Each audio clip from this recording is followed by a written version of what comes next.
Now you see definitely one of the most Russian sceneries ever. And ancient monasteries and churches of pre-Mongol invasions era around a beautiful Russian northwestern nature and all along Volkhov River. Staraya Ladoga means Old Ladoga, formally and originally known as just Ladoga. Now, this is just a small settlement with a population of 2,000 residents. But back in the days, almost 12 centuries ago, this was the very first capital of Russia, and where Russia was founded at all. Staraya Ladoga is located in 110 kilometers east from St. Petersburg on the bank of Volkhov River, 12 kilometers south from its confluence with Lake Ladoga, the largest lake in the European parts of Russia. In the 9th century, the land of nowadays northwest of Russia, in particular such regions as Novgorod, Pskov, Leningrad, Vologda, Arkhangelsk regions and more, they were settled with the Slavic and Finno-ugric tribes called Ilmen Slavs, also known as Ilmen Slavs, Krivichis, Chud, Merya, and the tribe called Ves. Living in the rich land of woods and lakes full of beasts and fish, construction materials, and controlling an old trade water route from Europe to the east, formerly known as the trade route from Varangians to Greeks, their leaders, according to the Chronicles, said, "Our land is rich and we have everything in abundance, but we can't get along. We need to invite a natural prince who will manage our matters and fairly judge all our disagreements." And they are invited Prince Rurik, the Varangian. One of the most popular versions says that Rurik was a Scandinavian Viking, or from Denmark or from Sweden. This theory, called a Norman theory, means Rurik was a northern man. Meanwhile, there is a non-Norman theory that Rurik was from Varangians who came out of Scandinavia but lived in the banks of Baltic Sea closer to those tribes, so in fact was one of the closest neighbors of those Slavic and Finno-ugric tribes. This theory really makes sense against the version that they are invited a faraway foreigner to rule them. In particular, one of the strongest versions is that Prince Rurik was a grandson of Gostomysl, an elder leader of Ilmen Slavs. Gostomysl had 3 daughters. They were married to the princes of neighbor tribes, and Rurik was the son of his granddaughter Umila. And before the death, Gostomysl invited his grandson Rurik to reign. Rurik was from the tribe called Rus, was a side person for those Slavic and Finno-ugric tribes, but not a complete stranger, and it makes more sense than to suppose the authority was given to a faraway stranger. This way or another, but the calling of the Varangians happened in 862. 862. The confluence of Ladoga River and Volkhov River in 862, obviously from the Baltic Sea through Neva River and Lake Ladoga. Rurik and his brothers Sineus and Truvor came here. Sineus moved further to reign in Bela Ozera, and Truvor moved to Izborsk. Rurik's associates Askold and Dir moved even further to the south to Kiev. Rurik himself stayed here, built a fortress, and exactly from here started a process of the uniting of all the tribes around into one state, the state of Rus. And 862 is officially a year of the foundation of Russia. 2 years later, in 864, both of Rurik brothers died. so Rurik got to be the only ruler of northern Russia. Same year of 864, from Ladoga, he moved almost 200 kilometers to the south down Volkhov River to Novgorod, where he was staying until his death in 879. Old Lada Fortress got to be the center of the settlements. Built in 9th century, rebuilt in 12th, and consequently modernized in 15th, 16th centuries. The fortress was completely adapted for use of firearms, having 5 towers and solid walls. The thickness of the walls is up to 7 meters here. The height of the walls was up to 16-19 meters. However, the first attack on the old Lada Fortress was only in 1610-1611. It was captured by Swedes, but 6 years later, in 1617, they had to give it back according to the Treaty of Stolbovo. The border between Sweden and Russia was set 40 kilometers west from Ladoga back then. Ladoga was liberated, but to that moment almost destroyed. It had to be rebuilt and settled again. The real miracle is that 2 of the oldest pre-Mongol invasions era churches of Ladoga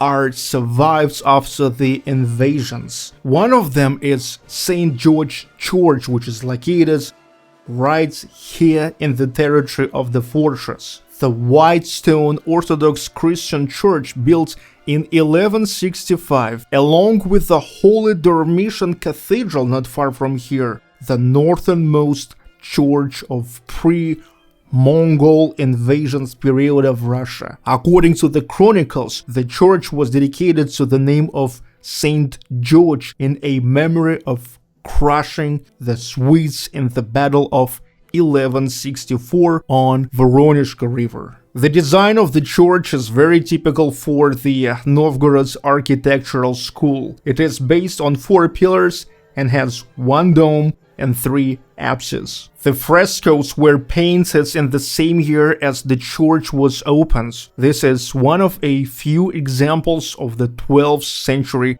frescoes in Russia. The frescoes here depicting the ascension of Jesus and the images of apostles, but the main fresco is the one which is depicting an image of Saint George himself, one of the most significant martyrs and saints in Christianity, also considered as a saint patron of the military.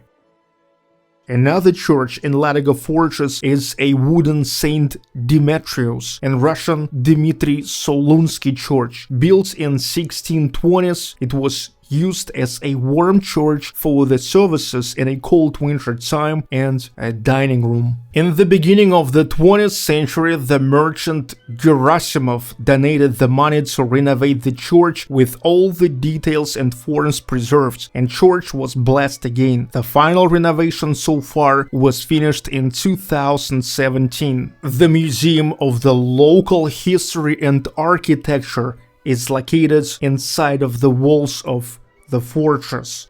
Over 3,500 of the most interesting items telling about the history, architecture, and the main thing is the real stuff which was found during an excavations on a territory of Ladoga and Lada Fortress in particular. Another historically significant place here is the Holy Dormition Convent, the oldest in Ladoga and one of the oldest in whole Russia. Founded in 1156, it is almost 900 years old now. The convent developed all around the Holy Dormition Cathedral, which was built in the same time. Along with St. George Church, we saw now in Lada Fortress, Dormition Cathedral is the northernmost Orthodox temple of pre-Mongol invasions period of Russia. Same as Lada Fortress, the convent was significantly damaged during the Swedish invasion of 1610, but already in 1617 recovered and blessed again. Another church here is the Church of the Exaltation of the Holy Cross, built in 1864. On the websites of Holy Dormition Convent, I saw that they are inviting the women, the sisters, to come to the convent. Food and living is free, but they need to work for the needs of the convent. Prayers and labor here as the spiritual and physical therapy for the soul.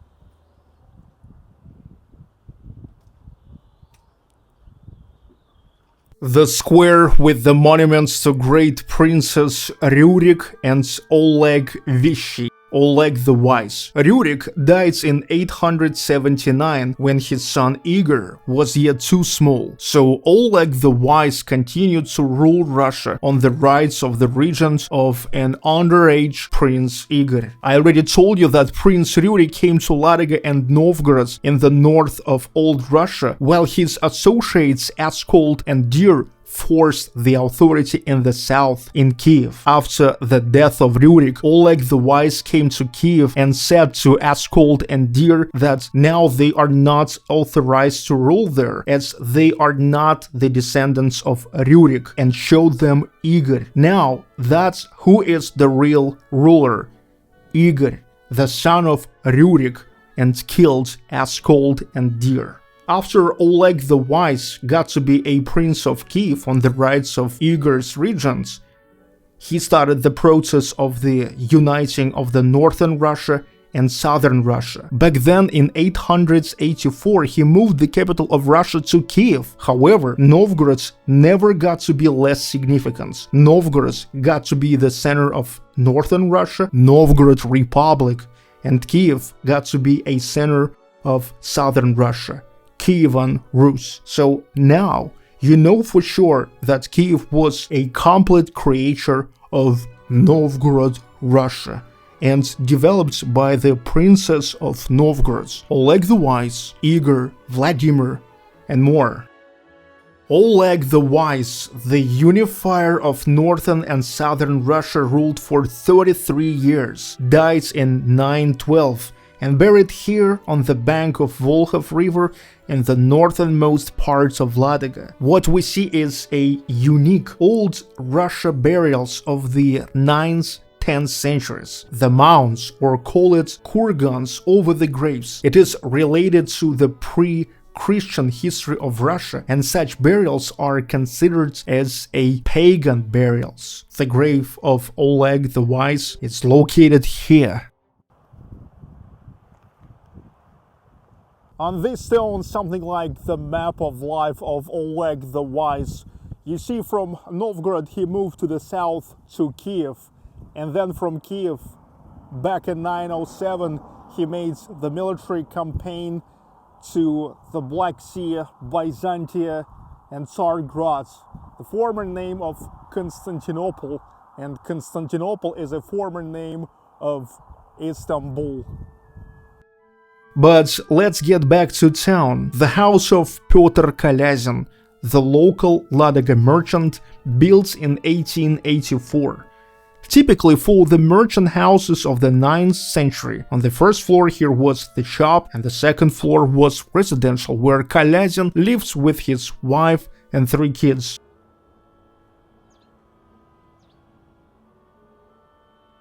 Almost from Lada Fortress and all the way to the Holy Dormition Convent, here goes officially the oldest street in Russia, called Varangian Street. Nowadays it looks like a regular street of a small settlement, but with just such a historic fact.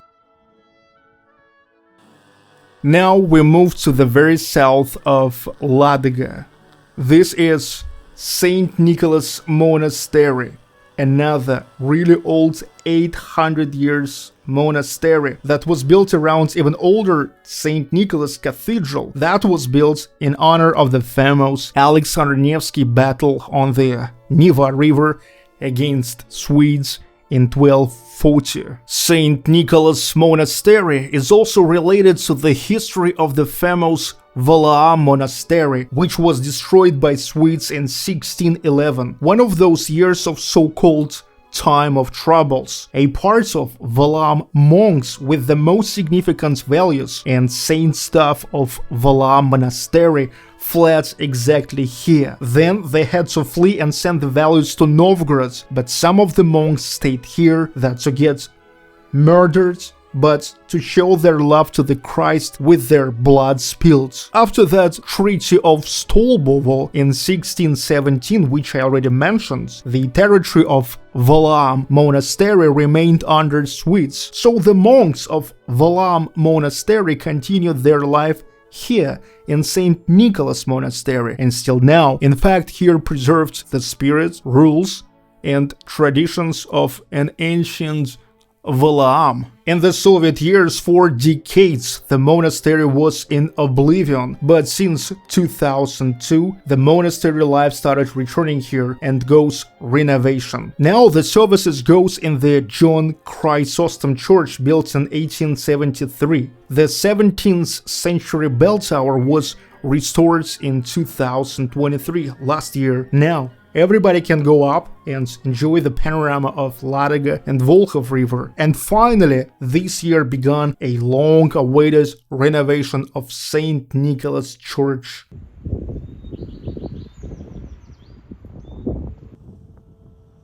And finally, in the end of this video, I want to show you another significant church, which is also related to St. Nicholas Monastery, but located outside of it. The Nativity of St.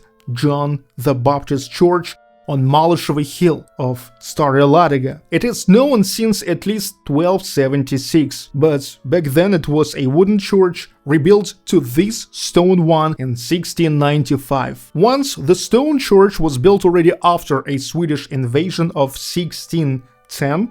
Fortunately, today we have it without significant changes as inside as outside. In fact, nowadays it is the main cathedral here in Staraya Ladoga. Though in 20th century it was under a threat of destruction. The vault is dropped down and the bell tower began to lean.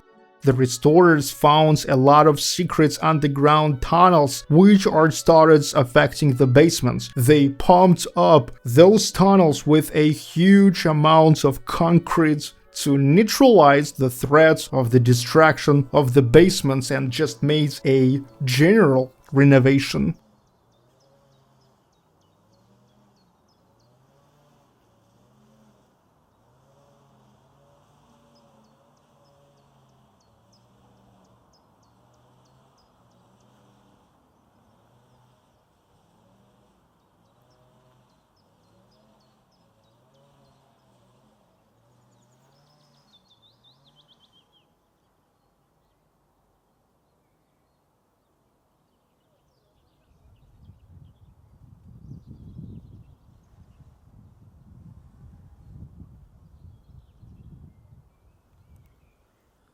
Staraya Ladoga. Unbelievable place. Even 1,200 years after the main event here, the foundation of Russia, it has still preserved the real, authentic, historic stuff. The stuff that we can touch and the stuff that we cannot touch. Archaeologists are saying that they are excavated only a little parts of everything what they theoretically could. So not only Ladoga will keep preserving and existing artifacts of the history, but within the next centuries, yet will open up way more for us and will continue responding to many questions about the history of Russia. My name is Sergei Baklykov. This is Baklykov Live Russia Now. Hope you enjoy it.